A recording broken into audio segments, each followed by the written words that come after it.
This video is talking about feeling the other's energy, but also the way you see them. Do you see them as a narcissist or unhealed and not doing any work or being toxic? If that is the case, please stay tuned and watch till the end, because I may have some very valuable information for you. I was just reading a post in a Twin Flame Facebook group about some guy who was really venting about his twin flame, about how she was evil and a sex addict and a narcissist and a lot of other stuff, like really negative stuff. Well, first of all, I believe if somebody is still in this very low vibrational energy, that's not a divine counterpart. That's not a true twin flame. You have to be somewhat evolved in order to attract a twin flame. And remember, your twin flame is always a mirror of what is inside you.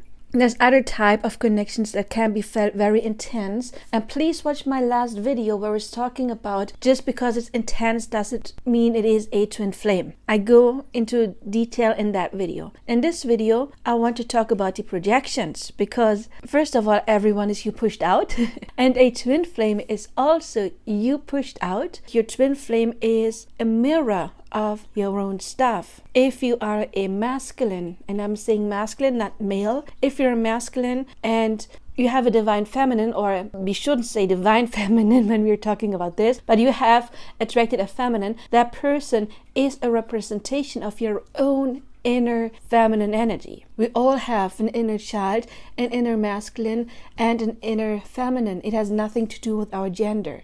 And vice versa, if you are a feminine, then the romantic partner you attract is a projection of your own inner masculine. So what happens when you attract somebody who is that distorted? Well, it tells you a lot about your own inner masculine or feminine. Because again, the other person is the representation of your counterpart energy. So if you're female, it would be masculine, and vice versa. Your own experience, the way you go through life, would be representing your own energy. Where you are standing in your own life, let's say you're feminine, would be representation of what your own inner feminine is like, and the same goes for masculines. But how does our own inner feminine or masculine get programmed? Well, in early childhood, most likely. In the first 7 years of our lives, we pick up on everything. So you saw your parents interact. You saw other men and women interact. All of that information you took in, and you formed a picture of what is femininity and what is masculinity. And if there was some kind of distortion, parents were fighting, father was absent, mother was absent, mother was mothering, could be another thing. That formed your image of, well, men and women in general, and also programmed your own inner feminine and masculine. But that's the basic program. Then, of course, we grow older and we attract our first partners, first boyfriend, first girlfriend. And those, of course, already back then show us our own inner masculine and feminine energy.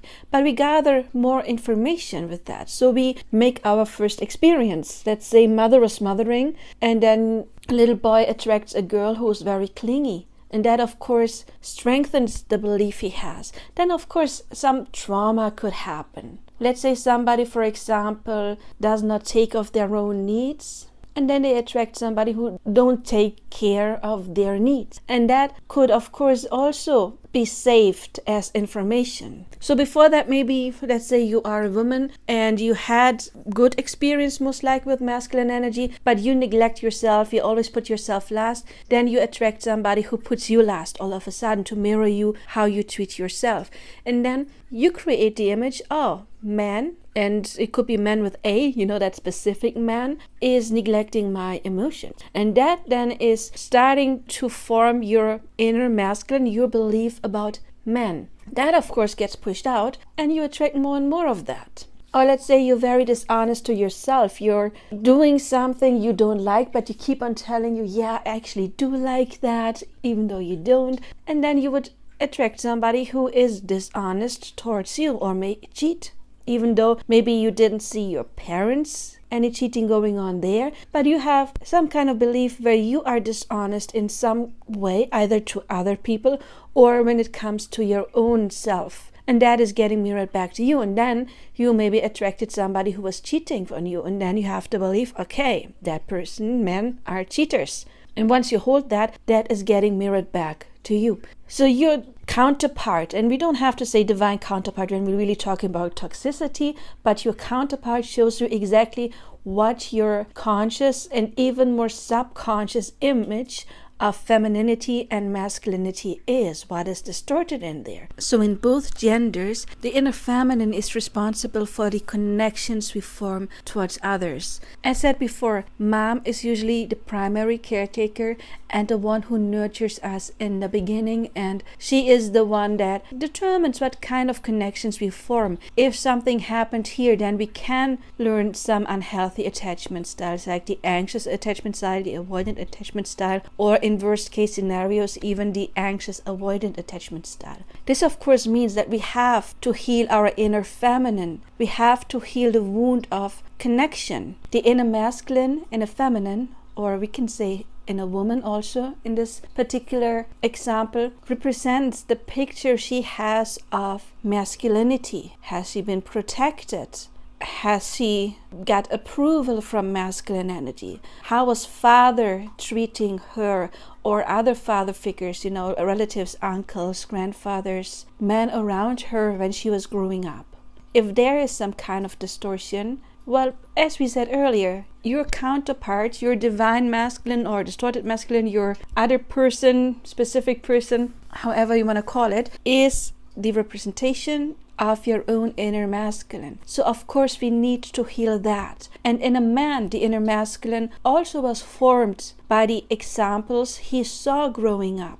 If he was confronted with distorted masculine energy, masculines or men not stepping up, not giving that kind of shelter and providing for the family, giving that safe space, if he didn't have those positive role models, then of course his own inner masculine is distorted. If he has this distortion, he is not able to give that to his twin flame, divine feminine, because he never learned it. So for him, it is vital to heal the inner feminine in order to be open and ready for attachment, healthy attachment and commitment, but also the inner masculine in order to step into that power, in order to be there and being able to protect her. By protecting her, I don't mean necessarily from danger, but we just like to have that feeling of there is this shoulder we can lean on. Does not mean that he always has to be perfect. Of course, the masculine or the man can lean on his girl's shoulder sometimes as well. That is what a team is, right? So it is vital for both genders to really heal the inner feminine and their inner masculine in order to get this union. So in that case, with the man who says, yeah, my twin flame, she is a toxic sex addict and who's doing drugs and who's doing this, and she's toxic and narcissistic and hates herself, and I can feel that. The question is not why is that woman acting that way. The real question is, why did he attract her? Because that must be his conscious or probably more likely subconscious image on women. Because everything is our mirror. We cannot attract anything that does not match a belief we have, even though it may be a hidden belief. So what should that guy do? He should stop pointing the finger on her, and he should stop focusing on her actions, because whatever you put your attention to grows. It is simple manifestation. You see something you don't like, you focus on it, and it's the order to the universe for that to stay and to grow even bigger. So you cannot get another version of them when you see a person as toxic, unhealed, not ready, a narcissist. But if you have that belief about the other person, that belief is also getting mirrored back to you as long as you hold on to that belief. Because your person exists multiple times in this multiverse. There's different timelines, they exist. If you could ever at some point imagine a happy end with that person, then only because that timeline exists. But your limiting beliefs, you're focusing on that what you call reality, and reality is nothing but a projection of what is inside you, so reality is not even real. But the more you focus on what is reality, you won't be able to change. You won't be able to create another experience for you. So what do we do now? Well, we heal our own inner child, feminine and masculine, and we do check what kind of assumptions do I have. What kind of assumptions do I have about men or women, the other gender in general? What kind of assumptions do I have about relationship? What kind of assumptions do I have about love? If you have an assumption like love hurts, your ego, that is your bodyguard, is going to try everything to save you from that evil love. And then something like self-manipulation can happen. Because if love is bad, if love hurts, there's a bigger part of you who maybe wants love, but who is also scared of love and making everything possible that evil love is not going to come too close. And then you attract somebody where you may have this on, off, or they're there because you want somebody to be there, but they're not really there because love hurts. If you have that kind of toxic assumption, like this guy had about women, I don't know, maybe he has some kind, I saw in his name, I'm not trying to judge at all, but I saw in his name, by his name, that he was coming from a country where sexuality in females is not as progressed as it is in Western cultures. And again, that is completely fine. It's amazing that we do have different cultures because souls wanted to have different experiences, and it would be awful if everybody would be the same, right? We come here to experience diversity, and it's, in my opinion, very important. But that could tell me that maybe he was programmed in early childhood, and again, it could be very subconscious, that sexuality is something that is not good, especially in women. That kind of oppressed belief, and even if it's the stronger it is, the more it will show on the outside, can absolutely manifest in getting confronted with exactly that, to show him, look, you've got this belief about toxic female sexuality. And I'm not saying that a sex addiction isn't toxic, like any kind of addiction, of course, is nothing that would come from the higher self, because why are we addicted? We are addicted to things in order to either fill some kind of void, or in order to feel something we don't want to feel. So that is distorted energy. It is often connected to trauma. So I'm not judging it, because there is a wound and we cannot judge somebody for being wounded. But when we're adults, it's our responsibility to take care of that, right? To see what can we do to overcome this addiction. But yes, the only way you would attract somebody with that kind of issue would mean that there's something distorted within you when it comes to that specific topic. And the same goes with narcissism. The question is not why is your twin flame, if it's really a twin flame. I mean, if it's like full-on narcissist, we're not talking about somebody who is maybe a little bit, I don't want to say too much in self-love, but maybe has a little bit a distorted image when it comes to their self-love, and they may overdo it a little. But we're talking about somebody who is like a full-on narcissist. It's not the questions why are they that way.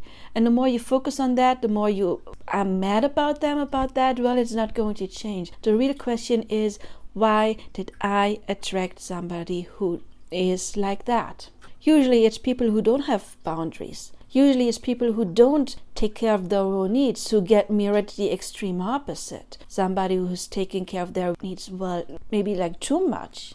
And the person who attracted the narcissist has this inner wish that they would be taken more serious, that their needs would be taken more serious, or that they could stand up for themselves and express their needs. But if you cannot express your needs at all, and the less you can do it, the more you get projected your desire. And your desire doesn't have to be, oh, I wish I was a narcissist, but it could be like, oh, I wish I could say no. I wish I could take care of myself sometimes instead of taking care of everybody else. And then you get shown that inner desire by attracting the narcissist.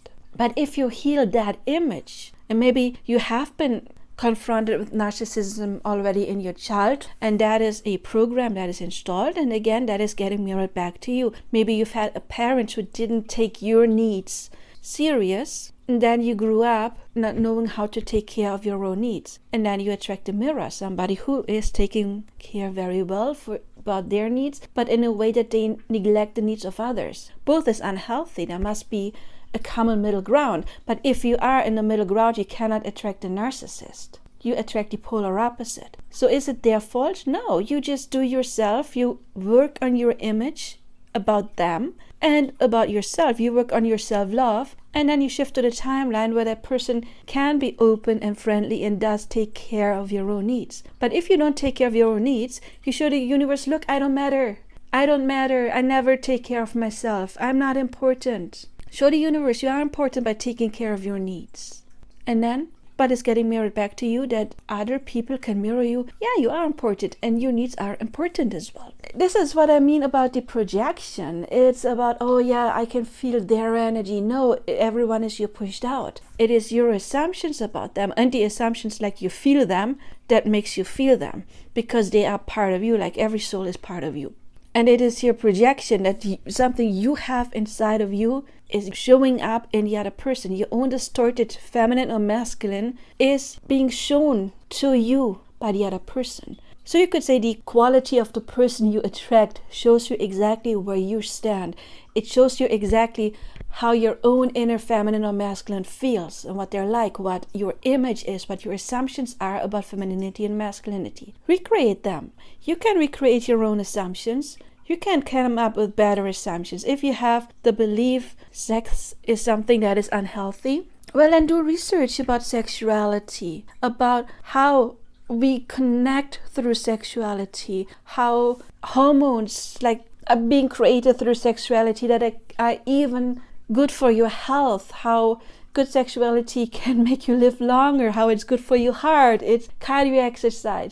You know, sexuality can be a beautiful, beautiful thing, especially when shared with the special person, right? If you think men are toxic, find examples of amazing men because there's so many amazing men on this planet. Just today, YouTube showed me a video. I don't know why, and it was like a 45-minute video and I still watched it.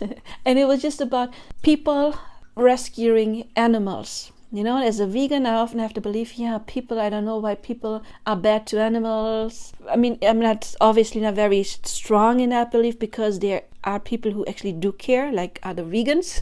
So it was amazing to see this video of people who helped. Do your research about things to reprogram that belief, and then it can no longer show up. But no, don't point your finger at the other person. They are just a projection of yourself. Work on that. It's not their fault. Well, if you need help with that, you know where to find me. My contact information is below. And you can find me on social media, TikTok, Instagram, Facebook. The information is below as well. If this helped you and you want to help me, you can help me by liking, subscribing, hitting the bell. I can share this video, this information to other twin flames because we want to help the Twin Flame Collective. If it helped you a lot and you want to leave a little tip, my PayPal is below. And I do see you in another video or in a personal coaching. And till then, as always, I wish you all the best. Now, bye-bye.